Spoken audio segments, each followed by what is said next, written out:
Historical Society on BCTV is supported in part by the Highlands at Wyomissing. Hello, and welcome to the monthly broadcast of the Historical Society of Berks County's monthly television program. I'm your host, Sime Bertolet. I'm the Executive Director of the Historical Society of Berks County, and I will be your guest host tonight. I'm sitting in for regular host George Miser, who's taken ill. But we want George to know that he'll be back next month, and we hope he has a speedy recovery. I would like to remind the audience that this program is telecast live the first Wednesday of each month at 7 p.m. It repeats on Friday, this coming Friday, at 10 p.m., this Saturday at 6 p.m., and Sunday morning at 9 a.m. If you're a night owl, and BCTV also repeats the program throughout the month during the wee morning hours. So if you can't get to sleep, a lot of times if you turn it on, you'll see us. In addition to this, if you don't want to be tied down to a specific schedule, you can also watch the television program through our website. And on the computer monitor here, if we can get a shot of this, I'd like to show the audience how they can get to the website. Can we do that? Okay. If you take your cursor and you move your cursor down this left column to the second to the last, that's our multimedia column. If you click that, it will put up the multimedia screen, and if you move your cursor over to this section where it says watch this program, you can click there and you can watch it on your home computer. If you want to be even more flexible and you have an iPod or an iPhone, you can come down and download down here to this section, to click here to download a video to your iPod or your iPhone. So there are a lot of ways that you can watch the program, and just some of the ways that the Historical Society of Berks County is back to the future. So anyway, welcome to the August 2009 program. Seated beside me is Kimberly Richards, the Director of Libraries and Archives for the Historical Society. Hello. Besides Kim is Janice Longlock, the Publicity Coordinator for HSBC. Seated next to Janice is Patricia Perfect, Chairperson of the Friends of the Hendel House and also HSBC Trustee. And seated next to Pat is Paul Troutman, HSBC Trustee and Guest Curator for many of the wonderful exhibits that you have seen at the Historical Society. Tools That Built Berks is one of them, the Toys exhibit, as well as many others. So I'd like to thank all of the panel for joining us, and thank you, the audience, for joining us as well. The museum and library is open Tuesday through Saturday from 9 to 4. We'd like to announce that our gift shop is temporarily closed while we undergo renovations. When we reopen, which hopefully will be soon, we'll continue to be fully stocked with books on Reading and Berks histories, as well as the passing scenes, which are awesome. So come out and buy your passing scenes. We also have a large representation of locally made pottery, artwork, and craft items. So come on down when we reopen. Also, if you are a new member or a longtime member and you're looking to complete your historical review collection, please contact us because we have a lot of back issues still available and we can help you complete your collection. Now, all they have to do is call up if they are missing specific issues, just give us a call because we have a full inventory and we'll be able to tell you whether we have that specific issue, and in many cases we do. We haven't for a long time going back. Also, if you enjoy what we do here on the show every month and you like coming to the Historical Society and seeing our exhibits and the other things that we do, and you're not a member, I would encourage you to join the Historical Society of Berks County. And for an individual membership, it's as little as $40 a year. For that $40, membership includes the quarterly journal 4 times a year of the prize-winning Historical Review of Berks County in continuous publication since 1935. Also included in your membership is the Members Update. And that's our newsletter that we produce 3 times a year, and it keeps you up to date on all the things that are going on at the Historical Society, new exhibit openings, lecture programs, special events that we have going on, and really quite informative. In addition to that, you also get advance notice on upcoming exhibits, the postcards on the exhibits announcing exhibit openings, and in addition to that, you get unlimited usage of the Henry Janssen Library as well as the Historical Society of Berks County's museum. So it really is quite good. If you have a family and you want to join as a family membership, you get all the benefits that I mentioned before. In addition, everyone living underneath the same roof, they get admission, unlimited admission and access to the Henry Janssen Library and also the museum. So for $50 a year, you can have a family membership, and it's quite worthwhile. And while we're on the subject of membership, we always like to plug our friends here at Berks Community Television, BCTV. It's a unique entity here in Berks County in that it's all Berks all the time, and it's also interactive, so we encourage you to call in with any questions and comments that you might have during the course of the show.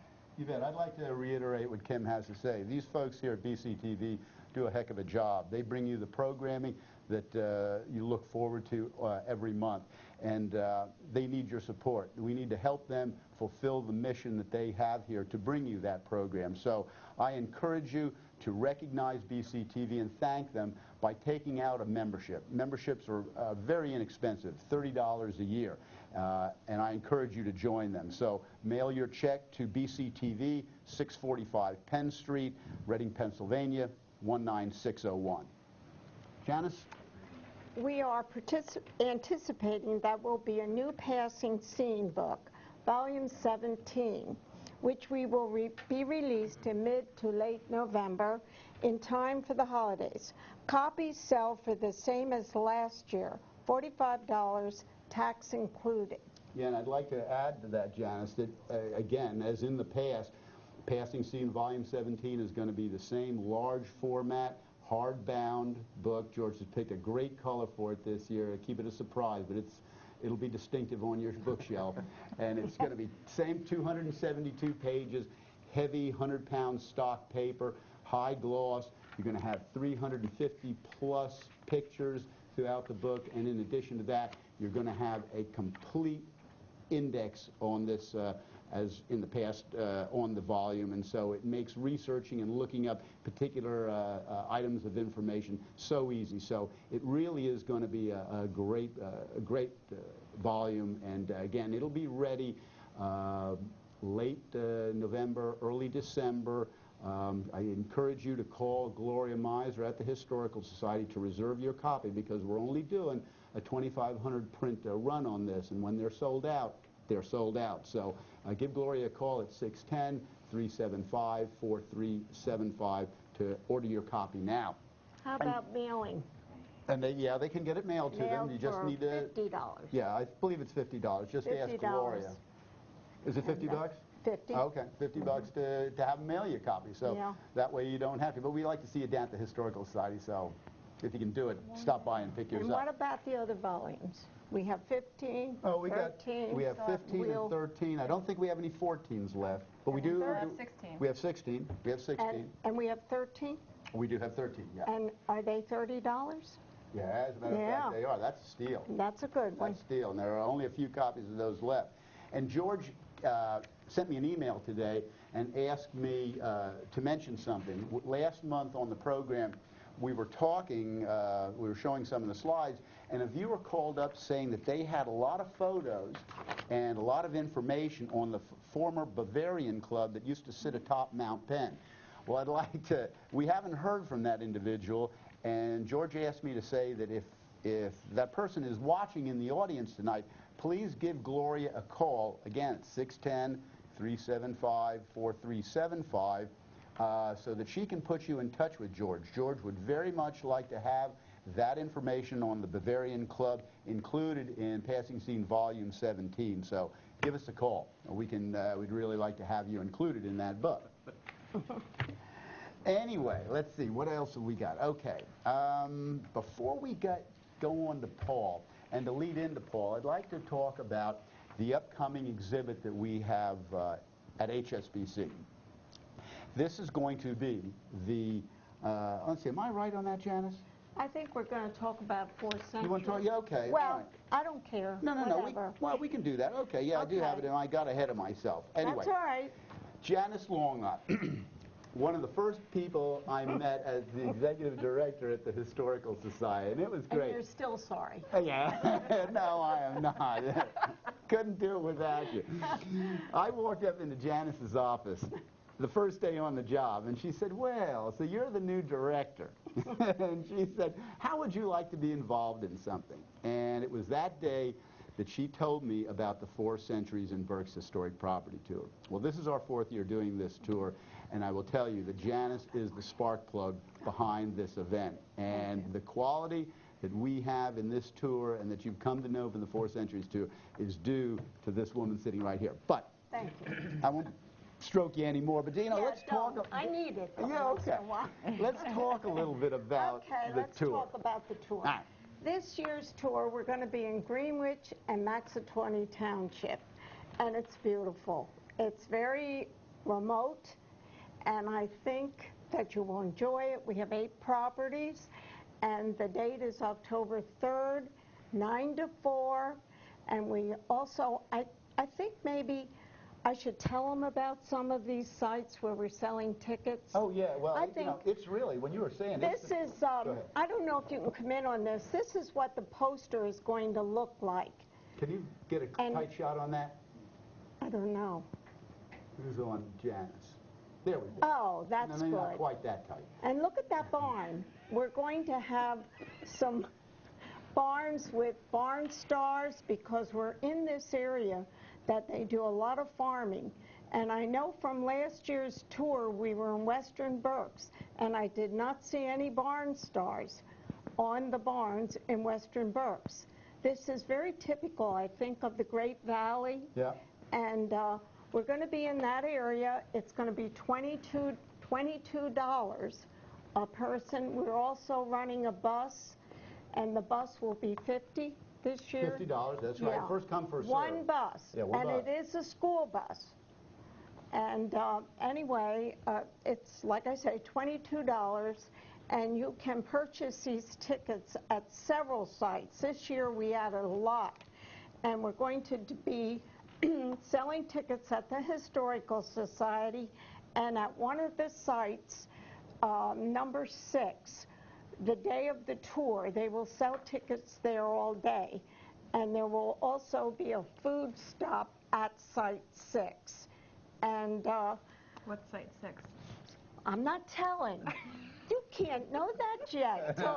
No, not till the books will be out, what, mid-September. Mid-September. Here is one of the books. This is from last year's tour, and beautiful. I mean, this is really, I've had so many people say that this is a keepsake. Are we going to get on this book? Yeah, there we go. Really is quite something. Our friends at Reese Advertising do an incredible job on this book, and we thank the sponsors who we will have on the tour this year for making this possible. But Janice, you're right. This tour, when Janice and I were driving through this area, setting up the tour, it was really incredible just how, this is virgin, pristine farmland. I mean, this is Berks County, as you most likely would have seen it 100 years ago, because there's really been, in many parts of this region, very little development. So you're going to see just absolutely great properties. Janice has got a number of surprises on the tour this year that most people, I don't think, will be expecting. And again, the Historical Society is coming back to the future, because this year we're also including GPS coordinates. You got to purchase your tickets in advance to be able to take advantage of this. So I suggest people buy their tickets and get their tour books a couple of days in advance so that they're familiar with this. But we are going to have GPS coordinates, and our IT person at the Historical Society, I've been helping and working up a program so that we can download GPS information into your Garmin or your Magellan unit, and the day of tour you can start off from home, press go to property 1, and it'll take you from your house to property 1. From there, go to property 2, and you can do it in the order that you choose. It really was. And it really is. And I mean, we've been out testing it, and it really does work. It takes, Josh and I have both tested it, so it's really going to be neat. I mean, really going to be neat. But, for those of you who haven't been on the property tour, if you've ever, I always tell people, they say, how would you describe it? And I always say, well, if you've ever been driving through Berks County, or, and you've come upon a property that you said, boy, I would love to see what the inside of that house looks like. It's magnificent. This tour gives you the opportunity to do that. You see these properties firsthand. I do want to remind people that they should buy their ticket before, because day of ticket, they'll be $25. $25, yeah, so you save yourself a couple of bucks. Yeah, it's a good idea, because we'll know how to plan food. Yeah. And the bus will be sold out by then. Oh, and by then, we only run one bus. Yeah, will there be commentary again this year on the bus? Oh, yes, by George Weiser. George is going to be your tour host, so, So that's a real advantage. I think last week it sold out. The bus sold out about 2 weeks before the tour. So, yeah, if you want to go on the bus with George, call your reservations in, because it'll, he said it'll sell quick. And I just want to mention about tickets sites. We have, please. I think we have covered most of Berks County, and we're selling Green Valley Nursery, Espen Shades Greenhouse in Fleetwood, Boyer's Food Market in Womelsdorf, Dietrich's Meats in Lenhartsville. All these libraries, Boone area, Boyertown, Mifflin, Village Library, that's in Morgantown, Burnville, and the Riverview Nursery in Temple, Brandywine Community Library, Wyomissing, Mifflin Community. Did I say that? Yeah, that's on here twice. Well, we got to get it So, we got to do that. And the Louise Gunser Community Library in Kutztown. They've all been very willing to sell tickets. And I think we covered the county pretty well. I think we've got it that you can go. You've got it covered really well. Okay. All right. Yeah. Anything else? You want to talk about the sponsors? Oh, let me see that. You bet. I mean, this wouldn't be possible without these people. I mean, you look at, in today's market, there's no question that Berks County, the United States, is going through some pretty tough economic times. And, for a lot of people, businesses included, it's tough to pay their bills. Well, the sponsors who sponsored this tour and did so again this year really show that they believe in the mission of the Historical Society of Berks County and what we do for the county. And for that, our organization is extremely grateful. We couldn't do what we do without concerned organizations and businesses such as those. And I want to recognize them tonight. And I'd like to start off by recognizing our signature sponsor for the tour this year, and that is William G. Cuck & Associates, CPAs. Also, our patron sponsors include Associated Construction, Comcast, the HSBC Auxiliary, the Highlands of Wyomissing, Phoebe Burks Village, Land Display, Reading Eagle Press, Reese, Vist Insurance, and Weidenhammer. A big thank you to all of you kind people. Thank you for helping us do what we do. You bet. And a thank you to the site owners. Yeah, absolutely. And not to mention the site owners, all the volunteers that join us. We have over, 50 or 60 volunteers? No, we treat, That's right, because when you go on the tour and you go to the houses, you're going to be greeted by the homeowners and also probably 4 or 5 volunteer docents that will be at the properties telling you about the historical significance of the property, the architectural significance, maybe important historical personages or events that took place there. So they really, bring it home. Just one thing, you can't buy a ticket at the sites. You have to get that at Site 6 or at the Historical Society the day of tour, because you can't get into a site unless you have a book, a ticket, a wristband, and we're pretty strict about that. Yep, oh sure, we got to be. We have to be. Yeah, it's, so like I said, get your tickets in advance, but also, like I said, day of tour, get them at Site 6, which you can find out by calling the Historical Society or at the Historical Society itself. Okay, all righty, let's see, moving right along. I think now it's time to talk about the next exhibit, right? And I'm going to bring in my colleague and good friend Paul Troutman here. But first of all, to lead into that, on September 12th, 2009, we'll be holding our premiere exhibit in the newly renovated Palmer Gallery, the gift of Mrs. Vivian G. and late Richard M. Palmer's. And this is going to be a really exciting visit. When we vacated our library to move into the new Henry Janssen Library, where Kimberly is the director, it left us with the space that we had to determine what we were going to use it for. And we decided that we would use it for smaller exhibits on a more, let's say, maybe scholarly line. The first exhibit that's going to be in this for the Palmer Gallery is entitled Berks County Long Rifles and Gun Makers 1750 to 1900. And it is going to be a one-of-a-kind exhibit, the first of its kind, or actually the largest of its kind, exhibit on Berks County rifles, okay, the art and architecture of Berks County rifles, and the gun makers who made those. Berks County rifles were unique in the state of southwestern Pennsylvania during the colonial rifle period.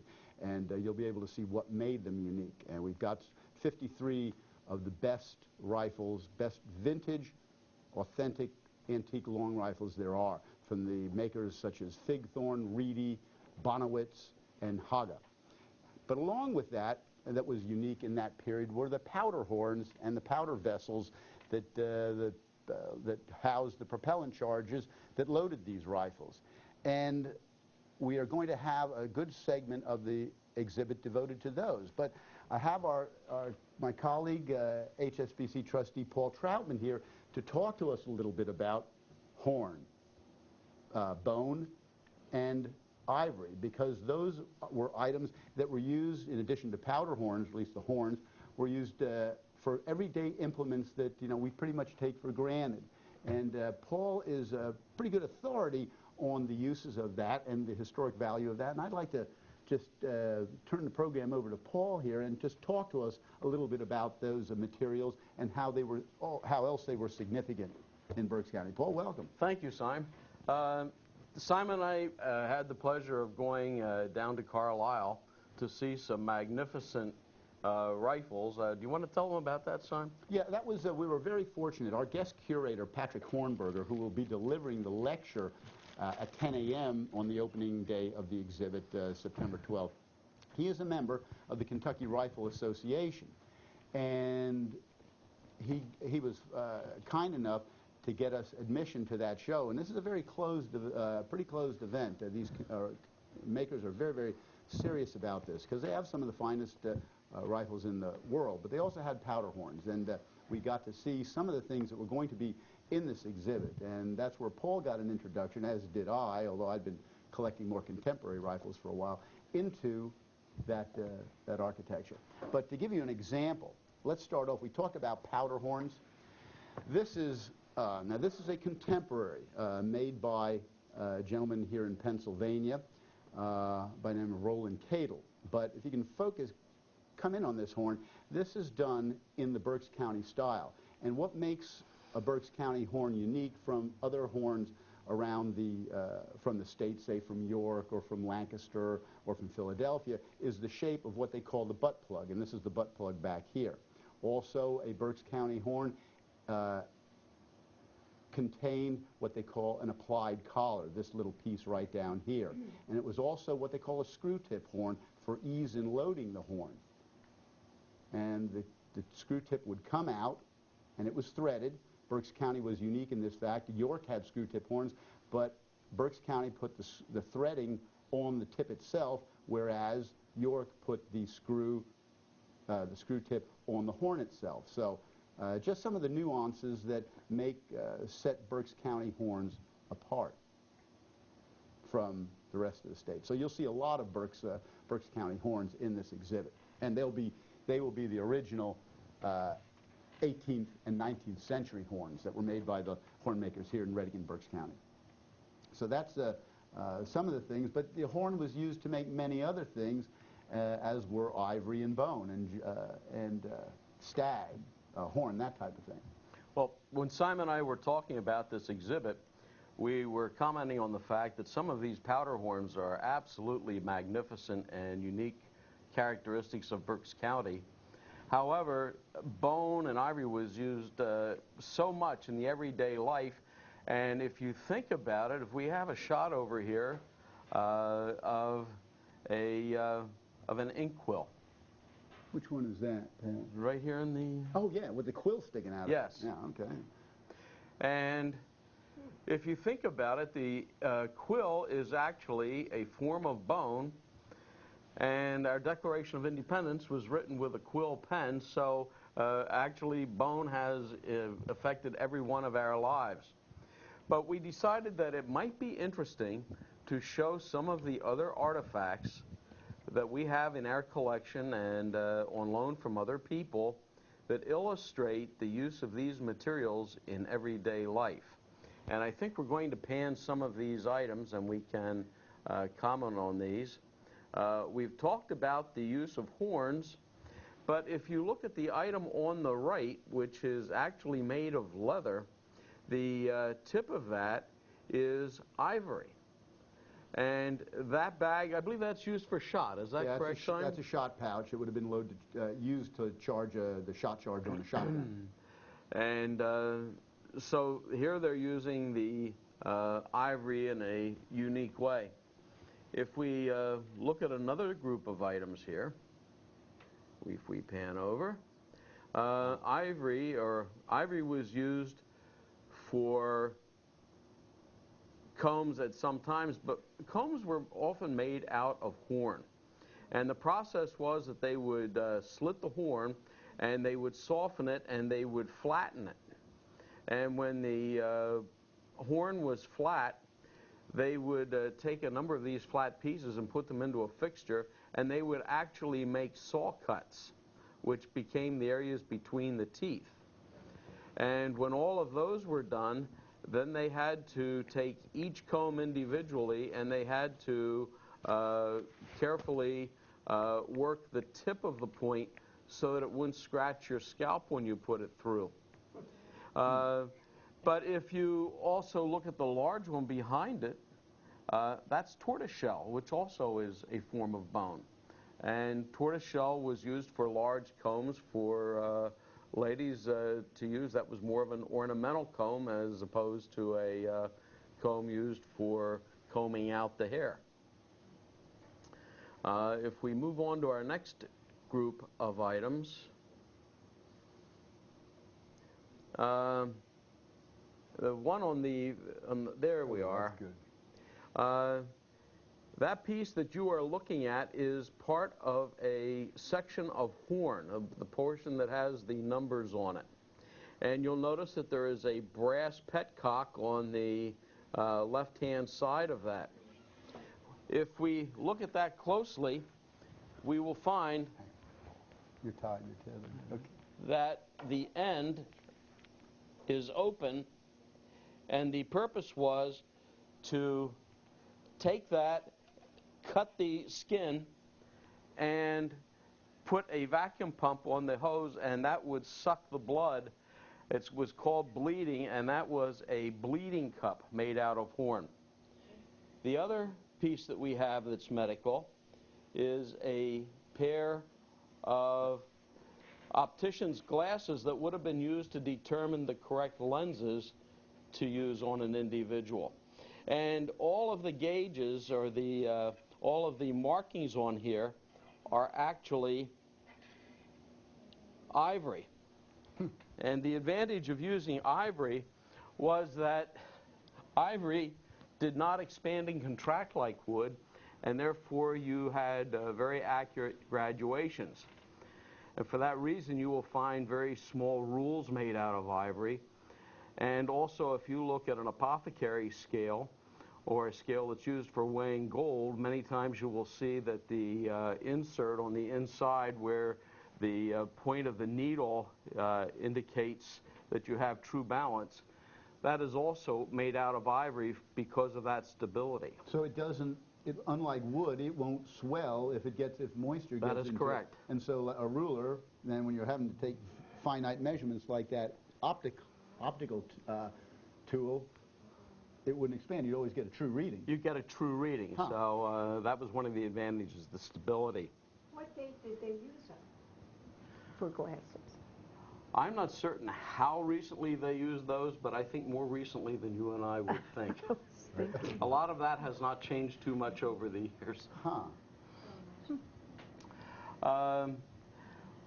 One of the unusual items that's made out of bone is the domino. And I have it in my hand, a domino. I don't know if you can see these or not.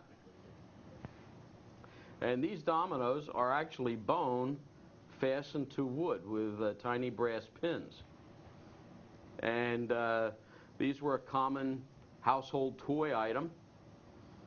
And the saying that is derived from these when you play dominoes is, go to the bone pile. So that's the derivation of that. We also have a cane, and this has a top on it that is silver beneath the head, and that's very patriotic. That has an eagle and a shield, but the top, if I can get it turned the proper way, I believe there we are, is marked Mayor D.R. Clymer, Reading, PA. So here we have the walking stick from the Mayor of Reading. That's neat. And this is in the collection of the Historical Society of Berks County. And only at the Historical. And will be on exhibit during the exhibit on the Pennsylvania Berks County long rifle. What year does this come from? Well, that's the research that we have to do now before we put it in the exhibit. Okay. Is to determine when was he mayor. Okay. I probably have that information. Yes. Mr. Henry on the library. I think that's where I was planning on getting that information. We also have here a flute, and this flute has an ivory mouthpiece area, and that's really significant because this is a quality instrument made of with silver and also with rosewood. So this was not an inexpensive musical instrument of the day, and the ivory further enhances the item. If you look at the picture that we have in our library of Daniel Rose, you will find on the table that Daniel Rose, a famous clockmaker in Reading, he had on his table a flute that appears to be all ivory. Wow. And another item that we have is a sword, which appears to be a Masonic sword. And the handle on this, I'll turn this slowly, and you can see the incising that's on here. Simon, you might want to comment on the inscription and how they put those marks on there. Scrimshaw. Yes.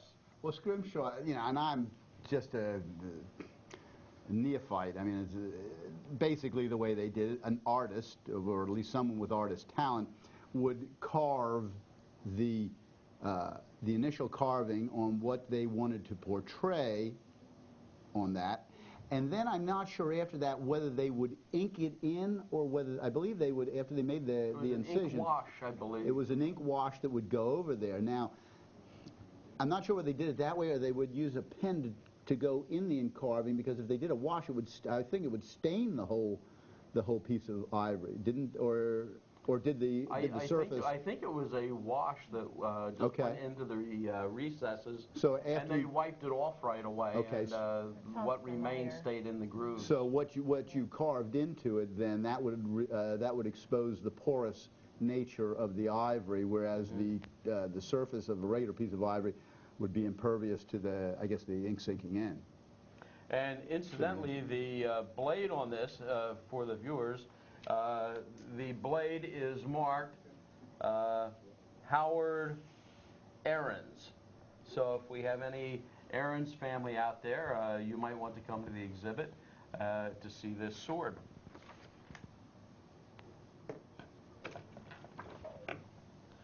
brought along another item here. This is from our collection at the Historical Society, and this happens to be a shaving brush. And this shows how shaving also utilized horn. And in this case, with a shaving brush, you'll see that the ivory is on the very tip, and in the center portion, they have used horn. So this is a combination of materials.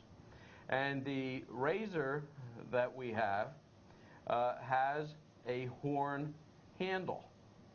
And this razor happens to be from Lancaster, Pennsylvania. It is marked Iceman, Lancaster, PA. And here they have, you'll notice the silver work at both ends of the handle.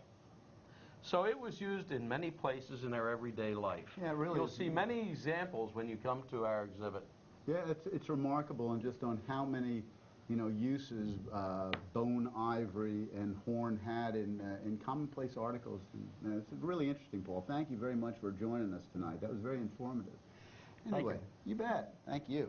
Now I'd like to turn to our friend Pat Perfect and have her talk about an event that's coming up at the Hendel House. For those in the audience who aren't familiar, the Hendel House is one of HSBC's annex facilities. It's located at 746 Center Avenue, and it's a beautiful vintage Victorian home. It was originally owned by Charles Hendel, who purchased the property in, I believe, 1898 and owned it up through the 1930s.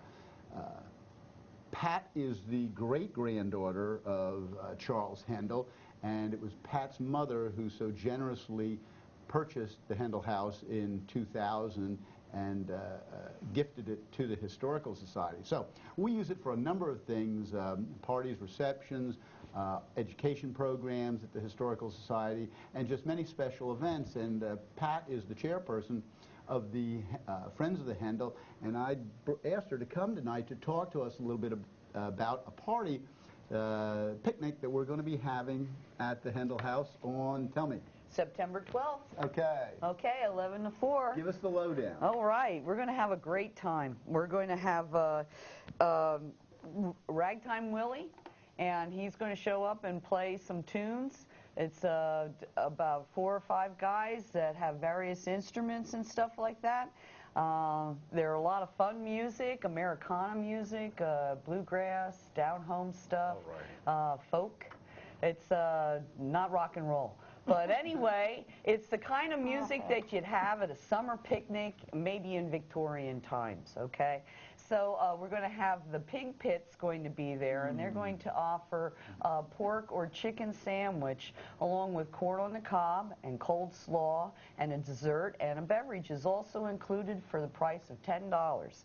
And that money goes to benefit the Hendel House to help with its maintenance and upkeep and things like that. So we're hoping that everybody comes out and enjoys themselves. You can come and pick up your food and leave if that's what you want to do, or you can come and sit down. We'll have a tent and tables.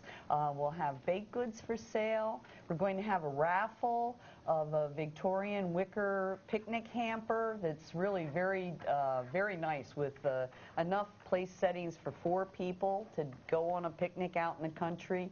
Romantic idea, I suppose, for these times. And we're just planning on having a good time. We hope that the weather gods are with us. And that a lot of people will come and join us. We have tickets for sale at the Historical Society. Also, this August 11th, since it's the second Saturday, and this past year the house has been open for visitors. Every second Saturday we're open from 11 to 4, and we love to see company and have people come visit and give tours and talk about a little history or get ideas. Lots of people know a lot of different things about the architecture in Berks County here, and it's always good to learn more things. And that's one thing I enjoy when doing tours, is that people share information about their old houses and what's in their place. And we have some interesting things at the Handle, and I hope you come down and visit. So don't be strangers. Hey, Pat, they're going to roast, the pig pit has a whole roast pig that they're going to be carving from. Is that right? Oh, I don't know. I know they're bringing the truck, and they're going to have the truck out on the street, and we're going to decorate the house, and we have a tent, and we have tables, and we're just going to have a good time. Hopefully, we won't upset Center Park too much. No. I know, I guess the other week they had the Pride weekend there, and everything went off without a hitch, so I don't think they're going to be any more outrageous than that. No, so, but anyway, come on down, everyone, and enjoy the music and the ambiance. You know, if we have enough volunteers, which I hope, we'll be able to give tours of the house. So, Are you guaranteed then you would be able to have one of the pork and chicken sandwiches by September 8th? oh yeah, that's right. Thanks a lot. Yeah, Janice. Yeah, no, well, we need to have like some idea about how many people want chicken and how many people want pork, okay? And that's why we're sort of selling tickets. But I hope to have extras there for all you folks that don't show up and buy tickets and want a chicken or a pork sandwich also. We'll do the best we can to supply those things for you. But there is a certain responsibility. Volunteer. Okay, I'll write you down. One pork, Janice. We got pork. I know I'm a little pig. But there's lots of chickens out there too. Oh my. All right, Pat, thanks a lot. I appreciate it. Thank you. That's great.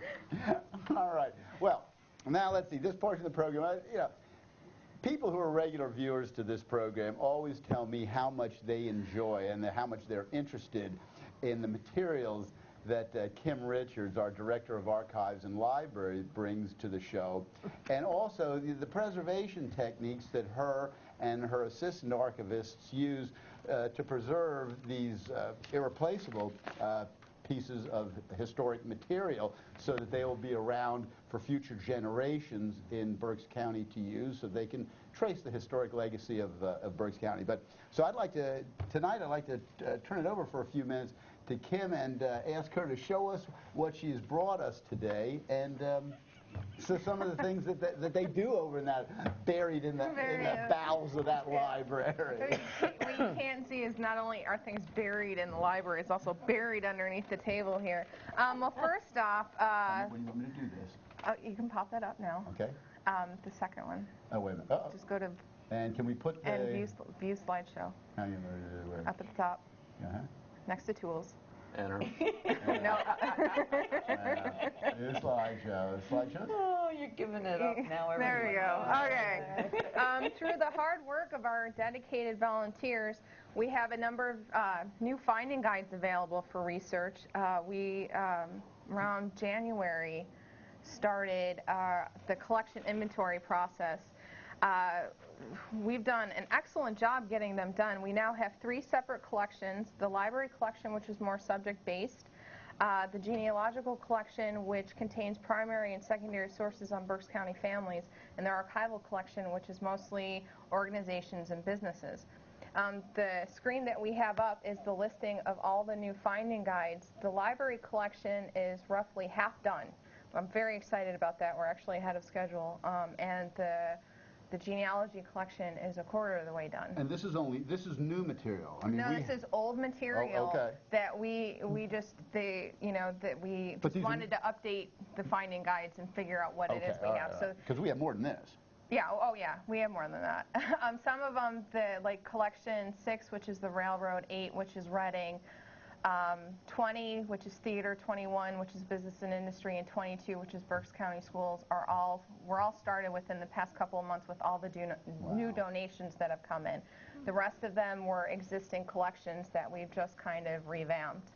The genealogy collection were collections that were in the library collection that we felt kind of just didn't belong there, and so we created this 3rd collection. The finding guides are, very simple to go through. Like I said, our volunteers, they're doing an excellent job. The finding guides all contain historical and biographical information on the collection, the rough date spans, and then when you flip through it, you're basically going to get a box by folder by item listing of what's in the collection to come in and research. And so they've done an excellent job, and I'm just, we finished 2 collections today. That's amazing. So they're just going right through it, and every day going through these collections is like Christmas because we never know what we're going to find. And on that note, an interesting find is this is actually, collection 10 is the Bard collection, and the Bard family were actually acrobats. Huh. So this collection, James Bard was a member of the many troops of acrobats, and I'm probably saying that wrong, such as the 4 Melvins and the 4 Reddings.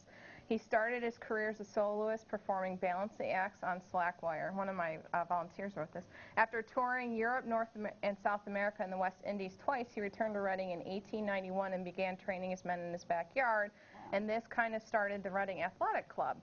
All that you can learn in archives. Come on out. James Bard's younger brothers, Edward, Harry, John, and Charles, formed their own troupe called the 4 Bards. And the collection has some really interesting stuff from posters. I brought some posters, but flyers, photographs, and there's a couple textbooks on how to do acrobatic stunts. Oh, wow, that's So this great. is... Hey, look, show that. Get close in on that. Here, you want to hold? Oh, sure. I can You get the bet. next one up. There we go. Look at the Bard brothers. Fine. Who would have thought? Yeah, they can't count, can they? Well, one of them's the father. Oh, I see.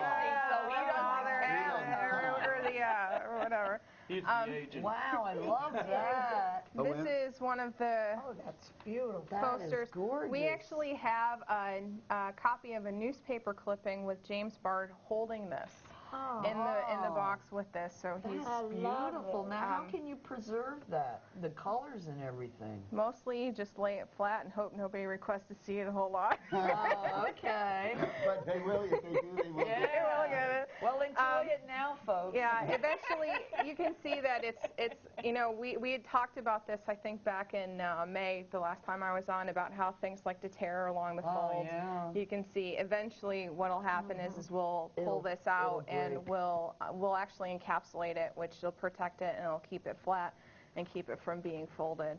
We use Mylar for that. We will use Mylar for that. We go through a whole lot of Mylar. Yes, we do. Mylar is an excellent tool. I'll show you one more thing. They actually had catalogs. This is the book from the booking office of J. Harry Allen for 1920, and it's just Wow. all the different types of acrobatic acts that you can. It's amazing. Wow. So The this 4 was Reddings, there they are. this was a really Where's the father? I don't know. He this is doesn't a really count. cool collection, and we also he's in the transferred lower. some items to Josh, such as Okay. their blindfolds and the flags that they used to wave. So this No was kidding. an all-around excellent collection to find in the archives, and we actually didn't know we had it. It was cataloged under a different name. I wonder how much how much circus artifacts we have in the clay. That might be a good exhibit. Yeah, it would be. Yeah, huh? Or interesting. A lot of Yeah. it. Paul's the chair of our museum committee, so I'm sure this will be discussed.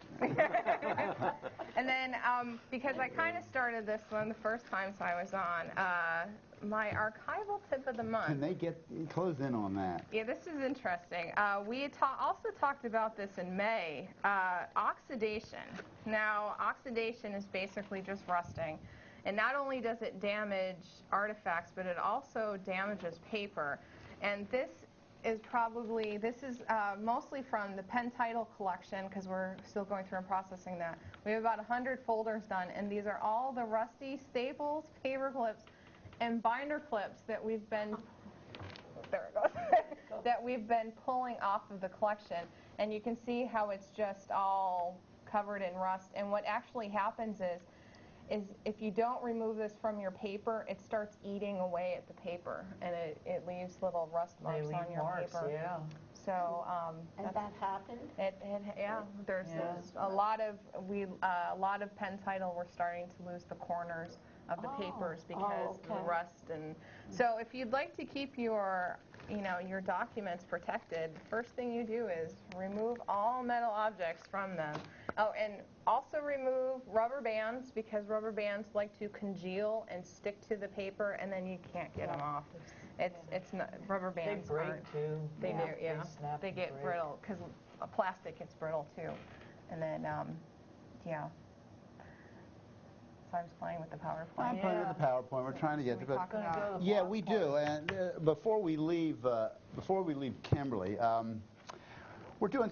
When we hired Kimberly as the director of archives and library, we knew we had somebody good, but I didn't know how we had somebody as good as we did. And I will have to say that we moved into the beautiful Henry Johnson Library, and in a period of about 5 months, she managed to fill the place. But that's all right, because that's what we're there for.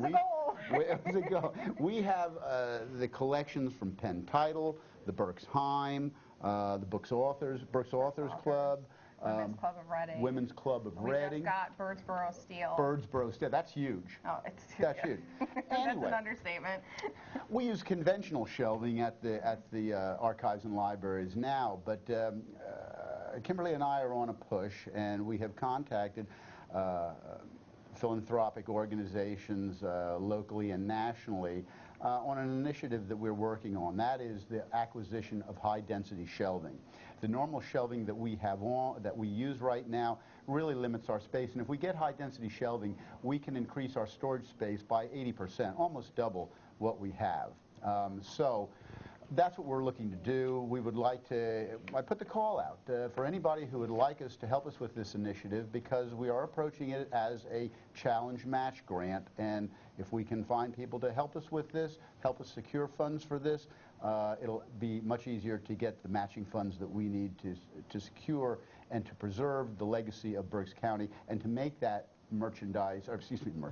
to make the material available to the citizens of Berks County to use, so that they can maintain their heritage. And we'd just like to see if anybody's interested in that. Please call either Kimberly or me, Syme, at the Historical Society at 610-375-4375. You're definitely going to be helping preserve history, because with the new shelving, it will allow us the opportunity to seek out more collections that are out there. High density. It's really neat. It's on tracks, and the shelves go on the tracks, and then there's a little crank, and then you kind of crank it. Wow. It's a good workout, but it's just going to expand our possibilities of going out and collecting more and try to preserve the history. And sometime. Now, before we leave, tell me again how we get into this. View? View. Okay. Slideshow. Block party. Okay. Why does it keep going back to that? Let's see. All right. One last thing before we leave tonight. On Saturday, July 18th, there was a very special event at the Historical Society.